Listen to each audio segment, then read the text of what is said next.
Welcome to the Dallas Standard Open Sideboard. I'm Glenn Jones. I'm joined by Courtney Smith. Welcome to the booth. Hi. Glad to be here. You brought your deck up to me just a few moments ago, actually. Leaf through it. Looked pretty interesting. You say you've started the tournament off 2-1. Yes. And you're playing a Grixis Control deck. We just saw a Creature Light Blue-White-Red deck take down the Standard Open. Right.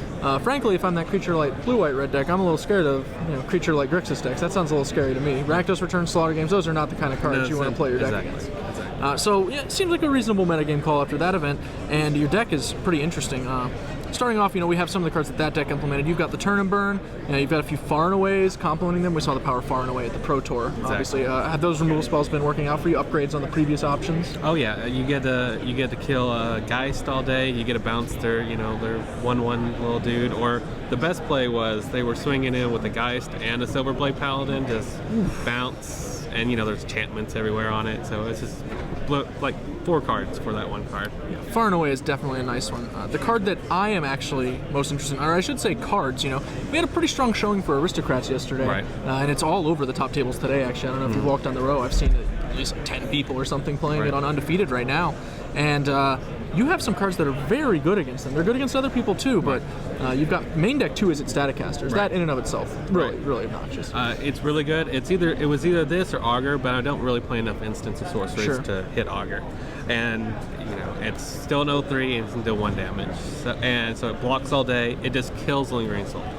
It's very good at that. It also complements Staff of Nin nicely. Lets you upgrade to be able to ping down 2 toughness guys. Yep. I don't know if you've ever been an Aristocrats player playing into Staff of Nin. I have. It sucks. It's the worst. Really nightmare card. Right.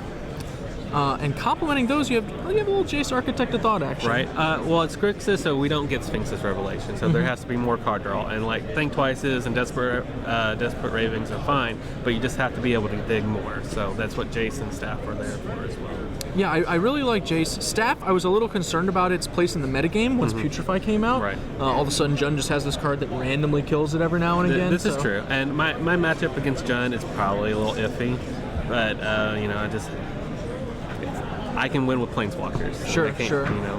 Another Planeswalker you have is Ralzeric. Right. He's very good with these. Is it Static Casters and Staff of Nin as well? I get to do a free bolt by going up on them. Yep. So. You can hit 4 by neg-2ing, or you can 2 or even maybe 3 if you've got another one out with the +1. So it really gives you a lot of flexibility. I think I like it a lot. Also, kind of has some interactions with this guy, Master of Cruelties. Right, and that's the whole reason why I put Ral in here, because of Master of Cruelties. You get, he's a great blocker. He just blocks for days, and then if they have one creature on the field, it's just an abyss. It's just going to kill it. They have to block because the deck plays pillars and burn and all these other little pinging things. So they just have to block anytime you swing with it or kill it. Obviously, it's a real tough spot for the opponent if you have a Ralzeric in play as well. Obviously, they have to block. If they do, you're just going to untap your guy. You have a sweet blocker. If they don't, they're dead. Right. So. And if they only have one guy and have a Ral on board, that's generally a good spot. Yeah. So, yeah. All right. You've moved on to the Aetherlings as well. I saw you had one Olivia, which used to be like the go-to Grixis guy. Some people start playing like Duskmantle Seer, and that's a very different deck, I think. Yeah. I would kill myself with it. Right. And Olivia has kind of moved off on the Grixis scale, and you have these Aetherlings, which I think might be the new face of Control. They let you do a lot of different things in a lot of different matchups, and you're pairing them with Cavern of Souls, which seems like a great route to the win condition. In the mirror, you have to be able to get your Aetherling on board, and the only way to kill an Aetherling is to counter it, more or less. Or if they have 8 removal spells, and it's like, okay. Yeah. And then you're like, I'll take that trade. Also not so bad. So you've got access to 2 Aetherlings, you've got the Caverns to force them through. I personally really like that. I think we're going to be seeing a lot of that more in the future. Right. You can race a lot of decks with an Aetherling. We've seen it race red-green aggro. It can race down Reanimator's Angel Serenity. It's just an incredibly powerful spell at this point. Really powerful. I like it a lot. Would you assume that's your primary win? Do you get most of them off Aetherling, or does Master of Cruelties? It's been a lot of different ways. It attacks from different angles. The Aetherling is clearly how I want to win the Control matchup, because the Masters, they're going to die. But a lot of times it's, I'll take extra turns with a Snapcaster Mage and kill him. It's just, and Master against, it's, if I just wear them out, Masters are going to get them. And, there's a Cameo on the board. I can Cameo them out. I mean, it does rely a lot on sometimes you have to protect the planeswalkers, but that's what the deck is. Yeah, you've got that core element of good quality removal spells and Snapcaster Mages that we're used to seeing from various blue decks. Right. And really, you've just changed your top ends a lot, Yeah. and working out okay.